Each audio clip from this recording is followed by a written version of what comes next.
Hello everyone, कैसे हैं आप लोग। उम्मीद करते हैं कि आप लोग बहुत ही अच्छे होंगे। तो आज बीजेटी का लेक्चर नंबर 3 है। ठीक है, तो बीजेटी के बारे में काफी कुछ बताया जा चुका है आपको।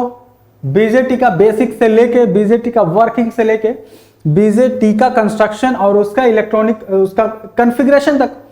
बीजेटी का कॉन्फ़िगरेशन जैसे कि common base configuration, common collector configuration, common emitter configuration. तो लास्ट वाले वीडियो में आपको यह बताया जा चुका है करंट गेन के बारे में, और करंट गेन के ऊपर न्यूमेरिकल भी बताया जा चुका है। तो करंट गेन किसके किसके बारे में बताया जा चुका है, कॉमन एमीटर के बारे में और कॉमन बेस के बारे में। तो कॉमन बेस के केस में क्या होता है, कॉमन बेस के केस में अल्फा जो कि करंट गेन होता है, अल्फा इज इक्वल टू होता है common collector by common ammeter. जो किसके केस में होता है, वो होता है कॉमन बेस के केस में। ठीक है, common collector by collector current by emitter current, यह था कॉमन बेस के केस में। और दूसरा आपको बताया गया था बीटा के बारे में, जो कॉमन एमीटर के केस में होता है। कॉमन एमीटर के केस में क्या होता है, common collector emitter current divided by base current, इसको डिनोट करते हैं बीटा से, इसके करंट गेन को। ठीक है, ये सारा बताया जा चुका है और उसके ऊपर अल्फा बीटा के ऊपर न्यूमेरिकल बताया जा चुका है, और अल्फा और बीटा के बीच रिलेशन भी बताया जा चुका है। ये था रिकैप, आपका पुराने वीडियो का ओवरव्यू। अब आगे बढ़ते हैं।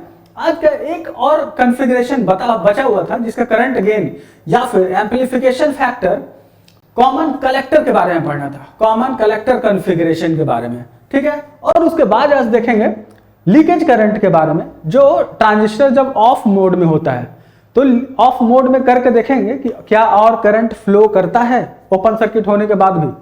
तो चेक करेंगे उसमें क्या नॉर्मल जो कन्वेंशनल करंट है, क्या उसके बाद भी कोई करंट फ्लो करता है, वो होता है लीकेज करंट, या फिर उसको बोलते हैं रिवर्स सैचुरेशन करंट। तो आज दोनों का देखेंगे, कॉमन एमीटर का और कॉमन बेस के केस में देखेंगे कि कैसे क्या होता है। तो चलिए आज आगे बढ़ते हैं, आज का वीडियो शुरू करते हैं। तो बाइपोलर जंक्शन ट्रांजिस्टर का आज लेक्चर नंबर 3 है। तो सबसे पहले देखते हैं करंट गेन, किसका करंट गेन, कॉमन कलेक्टर के बारे में। ठीक है, तो मार्कर का कलर सेलेक्ट कर लेते हैं, येलो ले लेते हैं, येलो ठीक रहेगा क्योंकि ब्लैक और व्हाइट है यहाँ पे। ठीक है, तो आज का टॉपिक जो है करंट गेन है। किसके बारे में current gain, common collector configuration में, जिसमें कि कलेक्टर वाले लीड को क्या रखेंगे, कॉमन में रखेंगे। ठीक है, यहां देखिए, in this configuration the signal is applied between base and collector and the output is taken from emitter. ठीक है, तो यहां पर देख रहे हैं बेस है, यहां पर देख रहे हैं एमीटर है। आउटपुट कहां से लिया गया है, एमीटर से आउटपुट लिया गया है, और इनपुट किधर से, बेस से है। और कॉमन में क्या है, कॉमन में कलेक्टर है। ठीक है, ये क्या है, कलेक्टर है, कलेक्टर वाला टर्मिनल, ये जो कि कॉमन है दोनों के लिए। इनपुट किस से लिया गया, बेस और कलेक्टर से इनपुट लिया गया, और आउटपुट किससे लिया गया, एमीटर और बेस के थ्रू। बेस तो दोनों साइड आएगा, इनपुट के साइड भी और आउटपुट के साइड भी, क्योंकि आउटपुट लिया गया, कलेक्टर को लिया गया है कॉमन। ठीक है, अब यहां पे क्या होगा, अल्फा जब पढ़ाया गया था, अल्फा के बारे में जो कि करंट गेन है कॉमन बेस का, और बीटा के बारे में पढ़ाया गया था, बीटा जो कि करंट गेन है किसका, कॉमन एमीटर का। तो अल्फा और बीटा क्या बताता है, वो बस एक परसेंटेज, एक फैक्टर है जो बताता है कितना परसेंट करंट आगे की तरफ जा रहा है, यानी कलेक्टर की तरफ जा रहा है, यानी कि फाइनल करंट कितना बाहर की तरफ आ रहा है, कलेक्टर करंट। ओके, क्योंकि आपको पता है कि बेस के थ्रू कुछ करंट डिस्चार्ज होते हैं रिकॉम्बिनेशन के बाद, यानी इलेक्ट्रॉन होल्स रिकम्बाइंड होने के बाद। तो यहां भी कुछ ऐसा होता है। आगे का पॉइंट देख लेते हैं। As a collector is common to the input and output circuit, hence name is called common collector। जैसा कि आपको बताया जा चुका अभी थोड़ी देर पहले, ये कलेक्टर क्या है, कॉमन है दोनों में, इनपुट साइड में भी और आउटपुट साइड में भी, इसीलिए इसका नाम दे दिया गया कॉमन कलेक्टर। ठीक है, अब बात करते हैं करंट गेन की। इसको क्या बोलते हैं, करंट एम्प्लीफिकेशन फैक्टर भी बोलते हैं यहाँ पे इसको, गामा को। अल्फा आपको बताया जा चुका है, अल्फा इज इक्वल टू होता है common collector by collector current divided by emitter current. ये किसके केस में होता है करंट गेन? ये होता है कॉमन बेस कॉन्फ़िगरेशन के केस में। और एक और आपको बताया गया था बीटा। बीटा क्या होता है? Collector current divided by base current. ये किसके केस में होता है? कॉमन एमीटर कॉन्फ़िगरेशन के केस में। ठीक है, beta is equal to common collector emitter collector current divided by base current. Okay, अब बारी है करंट गेन पढ़ने की। किसका? जिसको हम गामा से डिनोट करते हैं, कॉमन कलेक्टर केस में जो करंट गेन होता है। यहां पे एम्प्लीफिकेशन फैक्टर भी इसको बोलते हैं। ठीक है, when no signal is applied then the ratio of emitter current to the base current क्या कहलाएगा? गामा। गामा यानी करंट गेन। ठीक है, तो गामा इज इक्वल टू यहां पे होगा emitter current divided by base current. ठीक है, तो ये केस है डीसी का, जिसको हम गामा से डिनोट करते हैं, या फिर गामा डीसी से डिनोट कर सकते हैं। इसको सिर्फ गामा से डिनोट कर सकते हैं या फिर गामा डीसी से भी डिनोट कर सकते हैं। ओके, तो गामा इज इक्वल टू या फिर gamma DC is equal to जो यहां पे लिखा हुआ है emitter current divided by base current. ठीक है, ये रेशियो क्या कहलाता है? करंट गेन या फिर एम्प्लीफिकेशन फैक्टर किसका? करंट कलेक्टर वाले कॉन्फ़िगरेशन का। ओके, तो ये आपको याद रखना है कि current collector common collector configuration के केस में करंट गेन क्या होता है या एम्प्लीफिकेशन फैक्टर क्या होता है? Emitter current divided by base current. ये इन दोनों का रेशियो। वही यहां सेम चीज यहां पे लिखा हुआ है। When the signal is applied then the ratio of the change in emitter current to the change in base current is known as current amplification factor. आपको एसी का केस पढ़ाया गया था और डीसी का केस पढ़ाया गया था, अल्फा में भी बीटा में भी। उसमें कैसे डिनोट करते थे? अल्फा नॉट से या फिर अल्फा एसी से, और बीटा के केस में बीटा नॉट से या फिर बीटा एसी से, सॉरी बीटा एसी से। ओके, तो यहां पे भी वही सेम चीज है, गामा एसी गामा एसी, बस सेम चीज होना है, बस डेल्टा लग जाना है। डेल्टा का मतलब क्या होता है? Change in collector current, sorry change in emitter current divided by change in base current. Okay, ये हो गया गामा एसी। ओके, तो ये आपको याद रखना है, न्यूमेरिकल में आपके काम आ सकता है। ठीक है, न्यूमेरिकल तो वैसे करवाया जा चुका है करंट गेन के ऊपर। अब ये थोड़ा सा बचा हुआ था, ये आपका हो गया कॉमन कलेक्टर का। अब आगे हम देखेंगे, अभी तक अल्फा का फैक्टर देख लिया, बीटा का फैक्टर देख लिया, गामा का फैक्टर देख लिया, इस फैक्टर को ऐड करते हुए करंट देख लिया हमने। ठीक है, लेकिन एक और करंट बचा हुआ है अभी, वो करंट है लीकेज करंट। लीकेज करंट यानी रिवर्स सैचुरेशन करंट, यानी कुछ एक करंट ऐसा भी है जो फ्लो करता है कन्वेंशनल करंट के अलावा भी। कन्वेंशनल करंट कौन सा करंट है? जो ट्रांजिस्टर में मेजॉरिटी चार्ज कैरियर की वजह से फ्लो करता है। ठीक है, चाहे एनपीएन हो चाहे पीएनपी हो, तो मेजॉरिटी चार्ज कैरियर की वजह से जो करंट फ्लो करता है वो हुआ मेन करंट। ठीक है, उसके अलावा भी कुछ करंट है, तो चलिए आगे देख लेते हैं कौन सा करंट फ्लो करता है। वो उसको हम नाम देते हैं leakage current.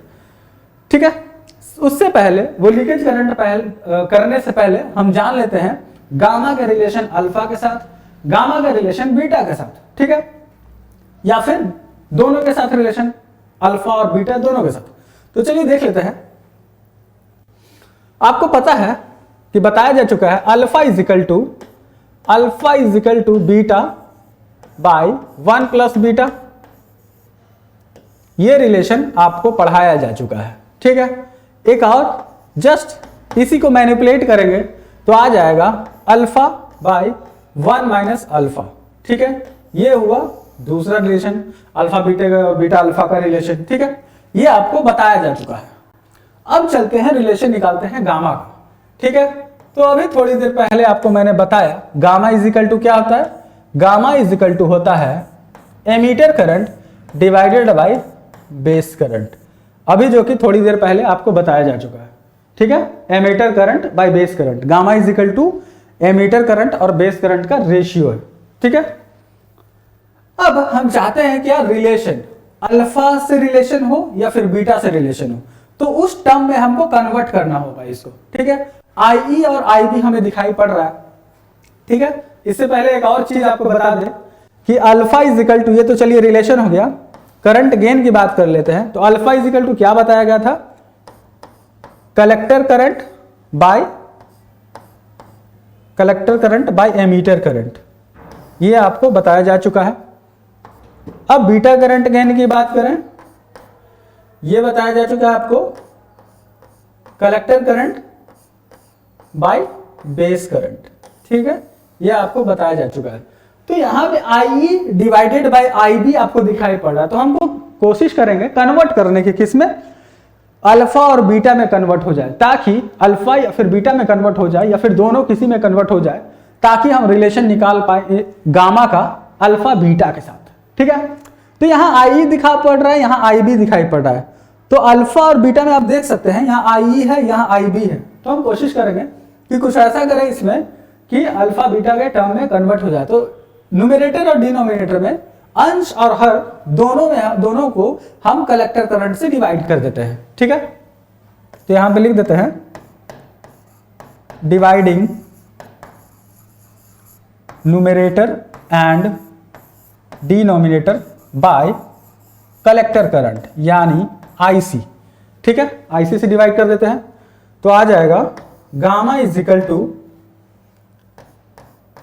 I divided by IC, ठीक है, I B divided by IC, ठीक है। आईसी से डिवाइड कर दिए। अब देखते हैं यहाँ पे कुछ बदलाव आया क्या। ऊपर में देखिए आई बाय आईसी है और अल्फा इज इक्वल टू होता है आईसी बाय आई, यानी उसका उल्टा। तो यहाँ पे 1 बाय अल्फा इसकी जगह हम लिख सकते हैं, क्योंकि अल्फा इज इक्वल टू होता है collector current by emitter current, और यहाँ पे क्या है, emitter current by collector current, यानी कि उल्टा। तो हम ऊपर में 1 बाय अल्फा लिख सकते हैं, ठीक है, 1 बाय अल्फा। अब नीचे में देख लेते हैं आई बी बाय आई सी है और बीटा इज इक्वल टू होता है आई सी बाय आई बी, ठीक है। तो हम क्या लिख सकते हैं, 1 बाय बीटा लिख सकते हैं, 1 बाय बीटा, ठीक है। इधर 1 बाय अल्फा है, नीचे 1 बाय बीटा है, तो रिवर्स हो जाएगा, तो बीटा बाय अल्फा हो जाएगा। तो final gamma is equal to आ गया बीटा बाय अल्फा, ठीक है। तो ये हमारा रिलेशन निकल के आ गया गामा और बीटा अल्फा के बीच, ठीक है। ये दोनों है, यहां पे बीटा भी दिखाई पड़ रहा है, यहां पे अल्फा भी दिखाई पड़ रहा है, ठीक है। तो हम चाहते हैं क्या, गामा का सिर्फ और सिर्फ बीटा के साथ क्या रिलेशन है, दूसरा गामा का सिर्फ और सिर्फ अल्फा के साथ क्या रिलेशन है, ठीक है। तो चलिए उसको निकाल लेते हैं। इतना जगह है यहाँ पे, तो इस जगह में निकाल लेते हैं। तो बीटा इज इक्वल टू आपको पता है, बीटा इज इक्वल टू है अल्फा बाई 1 माइनस अल्फा। तो पूरे टर्म को अल्फा में कन्वर्ट कर देते हैं, और नीचे तो अल्फा है ही। तो गामा इज इक्वल टू, नीचे में तो अल्फा है ही, तो बीटा इज इक्वल टू आपको पता है alpha divided by 1 minus alpha, 1 minus alpha, ठीक है। तो अल्फा क्या हो जाएगा, alpha by 1 by alpha, alpha alpha cut जाएगा, ठीक है। अल्फा अल्फा यहां कैंसिल हो गया, तो यहां बच जाएगा क्या, 1 बाई 1 माइनस अल्फा, ठीक है। तो अल्फा का रिलेशन आ गया, गामा का रिलेशन आ गया अल्फा के साथ 1 माइनस अल्फा, ठीक है। तो ये एक रिलेशन आ गया। अब निकालते हैं बीटा के साथ, ठीक है। तो beta gamma is equal to alpha by beta by alpha है, पहले बीटा को रिप्लेस कर दिया था, अभी अल्फा को कर देंगे। तो बीटा डिवाइडेड बाई, अब alpha, alpha is equal to क्या है, बीटा बाई 1 प्लस बीटा, तो beta divided by 1 plus beta, ठीक है। ये निकल के आ गया। अब बीटा चला जाएगा, 1 प्लस बीटा ऊपर चला जाएगा, ये बीटा और ये बीटा कैंसिल हो जाएगा, तो यहां आ जाएगा gamma is equal to 1 plus beta, ठीक है। ये आ गया आपका रिलेशन, ठीक है। तो गामा का रिलेशन, तो यहां पे कितना टर्म आपका आ गया, ठीक है। सबसे पहले ये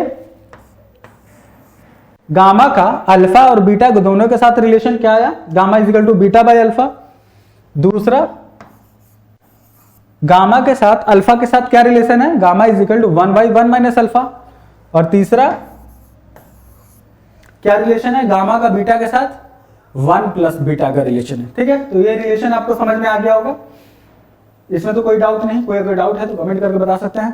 तो चलिए नेक्स्ट देखते हैं, नेक्स्ट क्या है। नेक्स्ट है कंपैरिजन, ठीक है। कंपैरिजन ऑफ ऑल कॉन्फ़िगरेशन, काफी अलग अलग कॉन्फ़िगरेशन पढ़ाया जा चुका है आपको, common ammeter, common base, common collector. तो इसमें क्या डिफरेंस होता है, दोनों में क्या समानताएं, सिमिलरिटीज है, क्या डिफरेंसेस है, वो सब देख लेते हैं। ओके, जो कि बहुत इंपॉर्टेंट है, ये स्लाइड बहुत इंपॉर्टेंट है, ये आपके एग्जाम में आ सकता है कंपैरिजन का, ठीक है। तो यहाँ पे देखिए सबसे पहले इनपुट रेजिस्टेंस। इनपुट रेजिस्टेंस की बात करें तो कॉमन बेस में इनपुट रेजिस्टेंस बहुत लो है, ठीक है, जो कि 100 ओम के बराबर है। कॉमन एमीटर में भी लो है लेकिन उससे ज्यादा है 700, यहां पे कितना है 700। और कॉमन कलेक्टर के केस में input resistance very very high, very very high, ये आपको याद रखना है, ठीक है। कॉमन कलेक्टर केस में इनपुट रेजिस्टेंस क्या है, वेरी हाई है, ठीक है। अब बात करते हैं आउटपुट रेजिस्टेंस की। आउटपुट रेजिस्टेंस कॉमन बेस का क्या है, वेरी हाई, किस रेंज में है, about 400 kilo ohm, 400 kilo ohm के बराबर है, समझ रहे हैं, बहुत ज्यादा है जो कि। और आउटपुट रेजिस्टेंस कॉमन एमीटर के केस में कितना है, हाई, जो कि मॉडरेट है 50 किलो ओम के बराबर, ठीक है। और कॉमन कलेक्टर का आउटपुट रेजिस्टेंस लो है, कितना, बस मात्र 50 ओम, जो कि इसके कंपैरिजन बहुत कम है आउटपुट रेजिस्टेंस, ठीक है। अगला टॉपिक वोल्टेज गेन कैरेक्टरिस्टिक्स की बात कर लेते हैं। वोल्टेज गेन कितना है कॉमन बेस का, 150, कॉमन एमीटर का 500 और कॉमन कलेक्टर का लेस देन 1।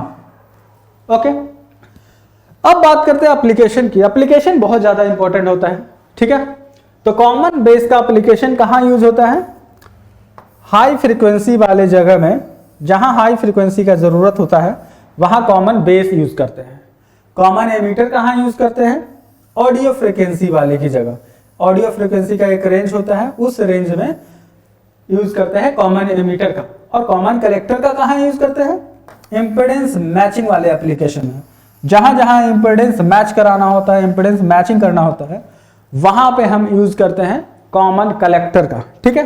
तो ये पूरा का पूरा हो गया एप्लीकेशन, जो कि बहुत इंपॉर्टेंट है, आपको याद रखना है ये स्लाइड, ठीक है। तो नेक्स्ट आगे चलते हैं, आगे होगा लीकेज करंट, ठीक है, जो आज का सबसे इंपॉर्टेंट टॉपिक है, लीकेज करंट, ठीक है। तो लीकेज करंट आपको बताया जा चुका है, ये भी करंट है जो कि आपके ट्रांजिस्टर में नॉर्मल करंट के साथ साथ एग्जिस्ट करता है। ओके, तो चलिए देख लेते हैं इस करंट के बारे में, कैसे कैसे होता है, क्या होता है, इसके डिटेल में देखेंगे। सबसे पहले ये देखिए, कॉमन बेस कॉन्फ़िगरेशन की बात कर रहे हैं, ठीक है। कौन सा कॉन्फ़िगरेशन लिए हैं, कॉमन बेस कॉन्फ़िगरेशन। तो यहां पे देखिए दो टाइप का करंट, एक तो मेन करंट हो गया, the current produced by normal transistor action, this component of current is called injected current. ये तो नॉर्मल करंट हो गया, जब एक्टिव मोड में होता है तो बायसिंग के बाद जो करंट फ्लो करता है वो नॉर्मल करंट हो गया, ये जो जिसको हम यहां इंजेक्टेड करंट बोल रहे हैं, ठीक है। Its value is equal to alpha I E, this is due to majority charge carrier, ठीक है। आपको पहले ही बता दिया गया था कि जो नॉर्मल करंट फ्लो करता है ट्रांजिस्टर के अंदर, वो किसकी वजह से फ्लो करता है, मेजॉरिटी चार्ज कैरियर की वजह से, ठीक है। तो यहाँ कॉमन बेस है, कॉमन बेस में करंट गेन क्या बताया गया था, alpha.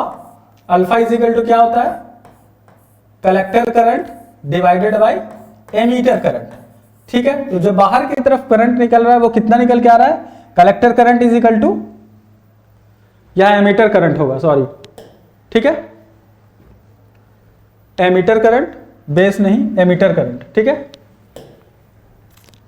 Common collector current divided by emitter current, ये हुआ अल्फा, ठीक है। कॉमन बेस के केस में होता है। तो कलेक्टर करंट कितना निकल के आ रहा है, IC is equal to alpha I E. ये तो हुआ आपका मेन करंट जो कलेक्टर करंट है। अल्फा क्या है, वो फैक्टर है, कितना परसेंटेज कट जाने के बाद, कितना परसेंटेज वो कॉमन बेस के साथ निकल जाने के बाद कितना करंट आगे की तरफ बढ़ता है, यानी कलेक्टर की तरफ बढ़ता है, वो कुल मिला जुला के ये आया आपका कलेक्टर करंट अल्फा आई ई, ठीक है। तो वही यहां पे बताया हुआ है, कितना करंट फ्लो करता है, आई ई। तो ये कब फ्लो करता है, फ्लो करता है ये मेजॉरिटी चार्ज कैरियर की वजह से फ्लो करता है एक्टिव मोड में, और ये नॉर्मल करंट है, ठीक है, जो कि कन्वेंशनल करंट इसको बोलते हैं। ये किसकी वजह से फ्लो करता है? This is due to majority charge carrier. यहां तक तो सब पता है, यहां तक तो पहले सारा न्यूमेरिकल इसी आधार पे सारा किया गया है, ठीक है। अब नया चीज देखना है कि दूसरा टाइप का जो करंट है जिसको हम लीकेज करंट बोलते आ रहे हैं वो कैसे फ्लो करता है। दूसरा करंट देखिए, the reverse saturation current ICO, जिसको हम किससे डिनोट कर रहे हैं? आईसीओ से या फिर आईसीबीओ से, ठीक है, which is produced by the thermally generated carrier या फिर माइनॉरिटी चार्ज कैरियर, ठीक है। तो पहला करंट क्या हो गया? पहला करंट अल्फा आई, ये वाला current IC is equal to alpha I जो नॉर्मली फ्लो करता है। दूसरा एक और करंट फ्लो करता है ICO, यही है लीकेज करंट, ठीक है। इसी को हम बोलते हैं लीकेज करंट, जो मेजॉरिटी चार्ज कैरियर के साथ साथ माइनॉरिटी चार्ज कैरियर के साथ माइनॉरिटी चार्ज कैरियर की वजह से जो करंट फ्लो करता है वही है ये लीकेज करंट। इसको हम और बोलते हैं reverse saturation current, reverse saturation reverse saturation current, okay.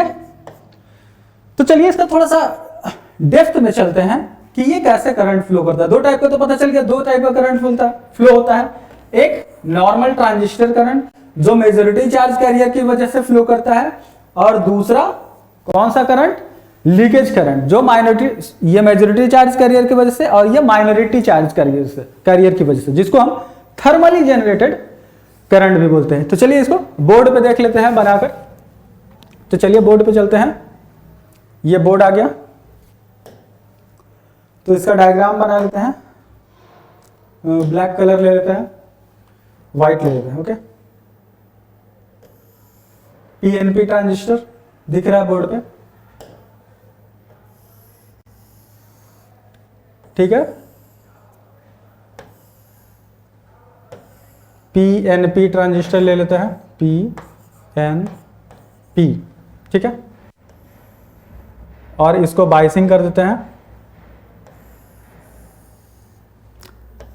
पहला वाला जो जंक्शन है, जंक्शन J1 और ये जंक्शन J2, ठीक है। ये क्या रहता है? फॉरवर्ड बायस्ड, ऊपर प्लस नीचे माइनस। और ये क्या रहता है? दूसरा जंक्शन रिवर्स बायस, ठीक है। PNP, ये P है, ठीक है।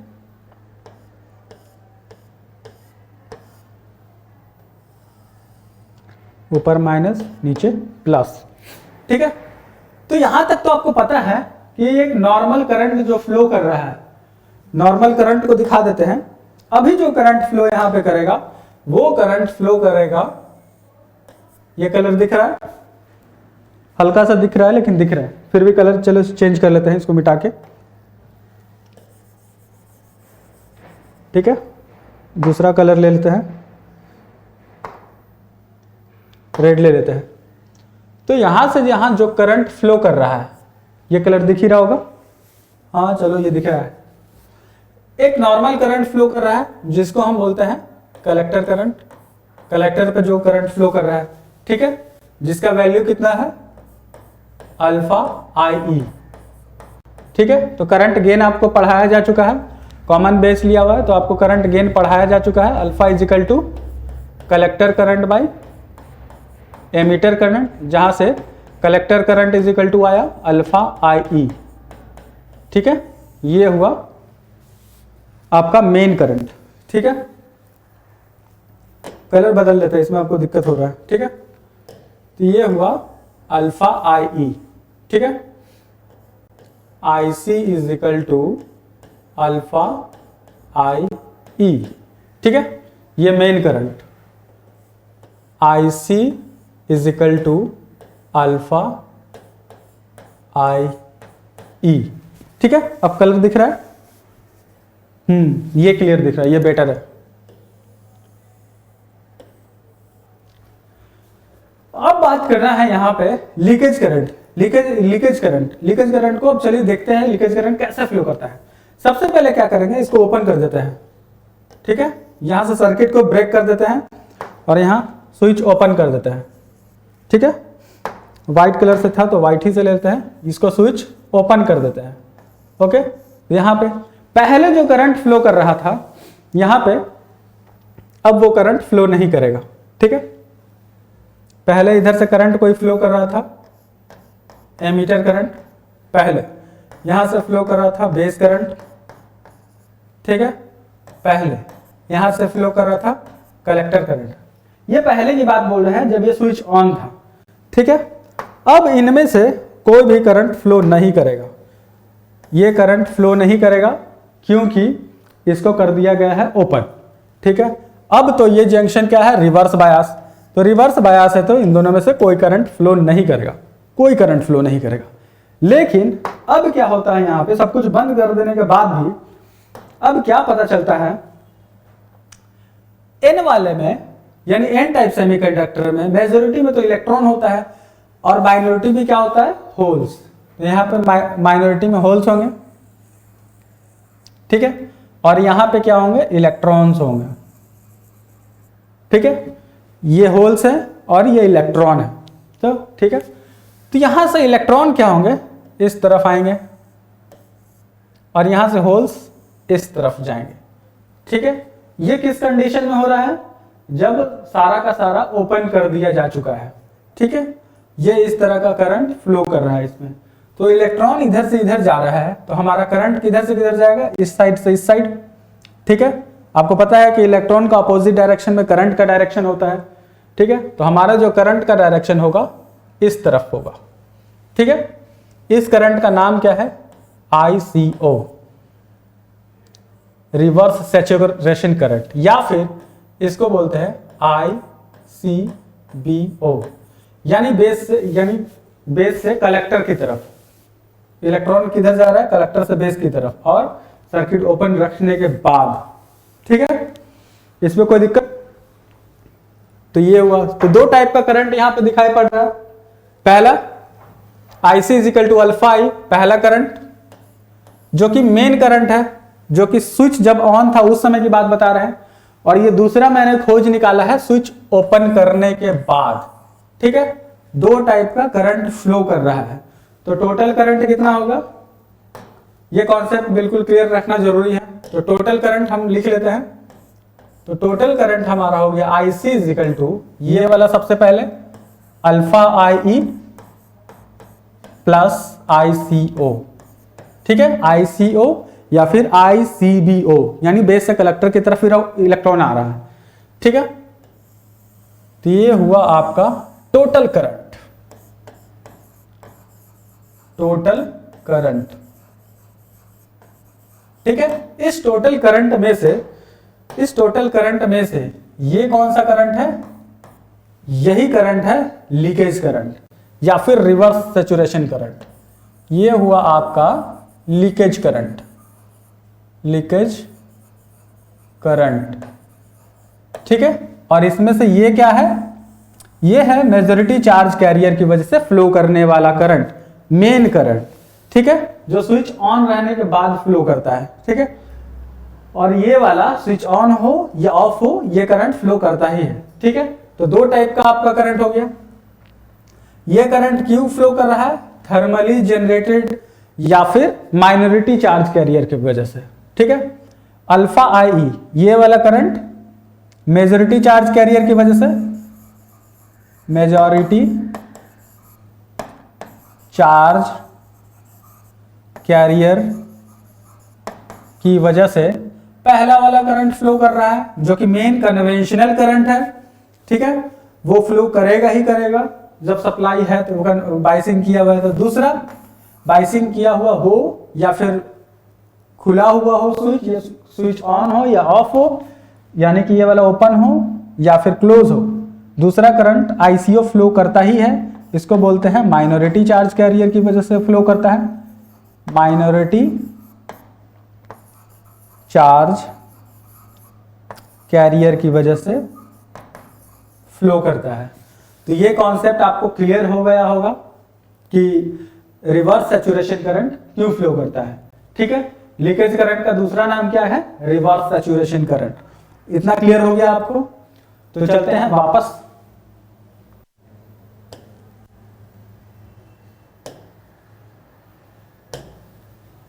ओके, हम वापस आ चुके हैं अपने स्लाइड पे। तो ये वाला कॉन्सेप्ट आपका क्लियर हो गया होगा। तो आपको नोट्स में जो मैंने वो बोर्ड पे डायग्राम बनाया, वो डायग्राम आपको बनाना ही बनाना है इसके साथ। ठीक है, स्लाइड में अगर वो डायग्राम नहीं है इसका मतलब ये नहीं कि वो नहीं बनाना है, वो आपको नोट्स में अपने नोट करना है। ओके, तो चलिए नेक्स्ट देखते हैं, leakage current in common ammeter के केस में। ठीक है, अब कॉमन एमीटर का केस देख लेते हैं। यहां भी करंट फ्लो करता है। Here in this case the leakage current, here in this case the leakage current not just due to thermally generated carrier, यानी कि माइनॉरिटी चार्ज कैरियर की वजह से तो करंट फ्लो करता ही करता है, उसके बाद भी एक और रीजन है जिसकी वजह से करंट फ्लो करता है across the collector base junction, but also due to the movement of electron across the base emitter junction। Base emitter junction में इलेक्ट्रॉन की मूवमेंट की वजह से भी करंट फ्लो करता है। वो कैसे फ्लो करता है वो अभी डायग्राम बना के आपको दिखाएंगे। ठीक है, the flow of electrons slightly forward biases the base emitter junction. Base emitter junction थोड़ा सा फॉरवर्ड बायस होने की वजह से ये करंट फ्लो करता है। ठीक है, यानी कि पूरा का पूरा लेयर 1 से लेके लेयर 3 तक कोई ना कोई इलेक्ट्रॉन है जो आता है। ठीक है, लेकिन रिवर्स सैचुरेशन करंट में क्या आता है, बेस से कलेक्टर तक का ही बातचीत है वहां पे, जो तो पहले डायग्राम बनाया। लेकिन यहाँ पे एक ऐसा भी इलेक्ट्रॉन है, वो भी इलेक्ट्रॉन है जो स्लाइटली फॉरवर्ड बायस होने की वजह से, किस केस में, कॉमन एमिटर के केस में, पूरा का पूरा इलेक्ट्रॉन कहां से, कलेक्टर से एमिटर की तरफ आ जाता है। ठीक है, तो यहां दो टाइप का रिवर्स सैचुरेशन करंट यानी कि लीकेज करंट दो तरीके से फ्लो करता है। ठीक है, तो चलिए इसको देखेंगे। यहां पे जो रिवर्स सैचुरेशन करंट है उसको हम डिनोट करते हैं ICEO से। ठीक है, क्योंकि यहां पे किसके किसके बीच होता है लीकेज, कॉमन और एमिटर के बीच। ठीक है, और सर्किट ओपन करके रखते हैं, चेक करते हैं इसीलिए ओपन। ठीक है, पहले तो ICO तो आपको पता है, अभी थोड़ी देर पहले मैंने बताया रिवर्स सैचुरेशन करंट कैसे फ्लो करता है। ICO वो आपको याद होगा, जस्ट अभी पहले बताया। तो वही सेम चीज है ICO यहां पे भी। अब नया चीज क्या है, बीटा ICO। बीटा ICO जो भी एक रिवर्स करंट है, लेकिन ये जो करंट पूरा लेयर 1 से लेके लेयर 3 तक इलेक्ट्रॉन आ जाता है, तो इसकी बात हो रहा है यहाँ बीटा ICO। पूरा का पूरा लेयर 1 से लेके लेयर 3 तक इलेक्ट्रॉन पहुंच जाता है। ठीक है, इसीलिए यहाँ पे बीटा का फैक्टर लिया गया है। ठीक है, जैसे कि आपको पता है कॉमन एमिटर के केस में बीटा इज इक्वल टू होता है collector current by base current. ठीक है, तो यहां पे करंट कितना होगा, collector current is equal to beta IB, लेकिन ये तो मेन करंट हो गया। ठीक है, पूरा का पूरा अगर इलेक्ट्रॉन ही रिवर्स के कारण एक लेयर से तीसरे लेयर में आने लगे तो वहां भी बीटा का फैक्टर लेना होगा। ठीक है, चलिए आगे देखते हैं, इसको डायग्राम बनाकर देखेंगे। तो यहां पे बीटा का कॉमन ले लिया गया, तो बीटा कॉमन लेने के बाद 1 प्लस बीटा हो गया। तो टोटल करंट क्या हुआ, beta IB plus 1 plus beta ICO। ठीक है, यहां बीटा IB क्या है, बीटा IB मेन करंट है। यहां पे दिख रहा है ये बीटा IB मेन करंट जो कि मेजॉरिटी चार्ज कैरियर की वजह से फ्लो करता है। और यहाँ पे 1 प्लस बीटा ICO क्या है, ये रिवर्स सैचुरेशन करंट है, रिवर्स करंट। अब यहाँ पे ऐसा फैक्टर क्यों आ गया, सिर्फ ICO क्यों नहीं आया, ICO तो आया ही आया, प्लस उसके साथ एक और फैक्टर आ गया बीटा ICO। अब बीटा ICO कैसे आया वो आपको डायग्राम बनाकर दिखाते हैं। ठीक है, तो चलिए बोर्ड की तरफ चलते हैं, बोर्ड ले लेते हैं और नेक्स्ट पेज, और इसमें बनाते हैं एक डायग्राम कॉमन एमीटर।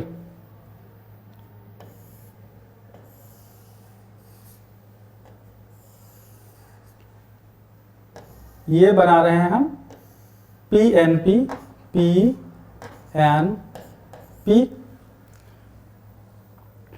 ये हुआ बेस, पहले वाले जंक्शन J1 को हम रखेंगे फॉरवर्ड बायस, इसको हम कर देते हैं फॉरवर्ड बायस। PNP तो फॉरवर्ड रखने के लिए इसको नीचे की तरफ रखना पड़ेगा। ओके, तो यहाँ पे चेंज कर लेते हैं।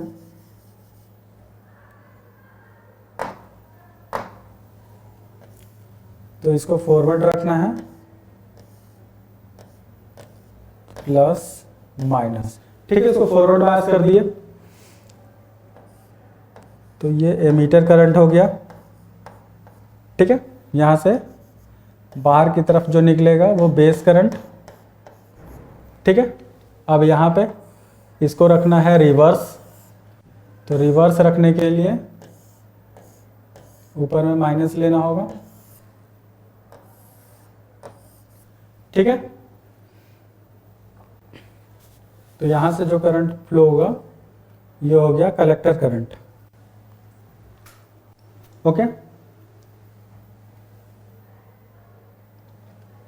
और ये हो गया कलेक्टर करंट आईसी, ठीक है। अब ये तो नॉर्मल हो गया, नॉर्मल करंट जो फ्लो कर रहा है, इसको रिवर्स बायस रखें, प्लस माइनस, ठीक है। ये तो हुआ नॉर्मल कंडीशन, जिस कंडीशन में हमारा करंट फ्लो करता है कितना, आईसी। आपको पता है कि बीटा इज इक्वल टू होता है collector current divided by base current, ठीक है। तो यहां पे कलेक्टर करंट कितना फ्लो कर रहा है, collector current is equal to beta I B, beta I B. तो ये जो करंट फ्लो कर रहा है कितना करंट, मेन करंट है, कन्वेंशनल करंट है, जो कि मेजॉरिटी चार्ज कैरियर की वजह से फ्लो कर रहा है। अब हम क्या करेंगे, हमको पता करना है रिवर्स सैचुरेशन करंट, यानी कि लीकेज करंट के बारे में पता करना है। तो लीकेज करंट के बारे में पता करने के लिए कितना फ्लो कर रहा है, इसको करेंगे ओपन, इनपुट को कर देते हैं ओपन, यानी कि फर्स्ट जंक्शन को कर देते हैं ओपन। तो चलिए इसको ओपन कर दिए, ये हो गया ओपन, ठीक है। अब यहां पे कोई भी करंट फ्लो नहीं करेगा, ओके। यहां पे कोई भी करंट फ्लो नहीं करेगा। अब ये करंट फ्लो नहीं करेगा। अब रिवर्स हो चुका है, तो रिवर्स बायस ये वाला है, तो रिवर्स बायस वाला भी करंट फ्लो नहीं करेगा, ठीक है। कलर दिखाई पड़ रहा है ना, तो ये वाला करंट फ्लो नहीं करेगा, ठीक है। अब क्या होगा, आपको पता है माइनॉरिटी चार्ज कैरियर की वजह से अब करंट फ्लो करेगा। पी में आपको पता है कि इलेक्ट्रॉन्स होते हैं माइनॉरिटी में, ठीक है। पी में इलेक्ट्रॉन होते हैं माइनॉरिटी में, और एन में क्या होते हैं, होल्स होते हैं माइनॉरिटी में, ठीक है। एन में होल्स होते हैं माइनॉरिटी में, तो ये इधर आएंगे और ये इधर जाएंगे, ठीक है। इतना समझ में आ गया। अब ऐसा भी होता है कि यहां पे जो इलेक्ट्रॉन है, ऐसा तो नहीं है कि सिर्फ यहां पे एक ही इलेक्ट्रॉन है, कुछ इलेक्ट्रॉन ऐसे भी हैं मेजॉरिटी में जो यहां से यहां तो आएंगे ही, एन में तो आएंगे ही माइनॉरिटी चार्ज कैरियर, प्लस इसके बाद ये इलेक्ट्रॉन यहां से यहां भी चले आएंगे। और यहां से यहां आने का क्या मतलब है, ये क्यों आ गए यहां पर, ठीक है। अब यहां पे आपको दिख रहा है ये जो प्लस टर्मिनल है, इसके कारण यहां पे स्लाइटली फॉरवर्ड बायस है। स्लाइटली फॉरवर्ड बायस होने की वजह से कुछ करंट सीधा फर्स्ट लेयर से निकल के सेकेंड लेयर को पार करते हुए कहां पहुंच जा रहे हैं, थर्ड लेयर में, ठीक है। ये एक लीकेज करंट हुआ, दूसरा टाइप का लीकेज करंट, ठीक है, जिसको हम किससे डिनोट किए, बीटा आईसीओ से, ठीक है। ये जो इलेक्ट्रॉन फ्लो हो रहा है, ठीक है, इसको किससे डिनोट किए, इस टाइप के करंट को आईसीओ से। तो सबसे पहले इसको डिनोट कर देते हैं। सबसे पहले तो मेन करंट जो ओपन टाइम में फ्लो हो रहा था, ये वाला फ्लो हो रहा था, ठीक है। अब बात करते हैं जो ऑफ करने के बाद जो लीकेज करंट फ्लो हो रहा है, अब उसकी बात करते हैं, ठीक है। तो करंट का डायरेक्शन बनाने के लिए हम दूसरा कलर ले लेते हैं, ठीक है, इसको ले लेते हैं। अब यहां पे देखिए इलेक्ट्रॉन इस साइड फ्लो कर रहा है, तो हमारा जो करंट होगा इस साइड फ्लो करेगा, ठीक है, ऊपर की तरफ, ठीक है। इस करंट का हम नाम दिए ICO, ठीक है, या फिर ICEO, जैसे उसमें डिनोट किए थे ICBO, ठीक है, या फिर इसका दूसरा नाम ICEO, यानी कि कलेक्टर से एमीटर की तरफ इलेक्ट्रॉन आता हुआ, ठीक है, और इसको ओपन रखने के बाद, ठीक है। अब दूसरे करंट की इलेक्ट्रॉन इधर से इधर आ रहा है, तो दूसरा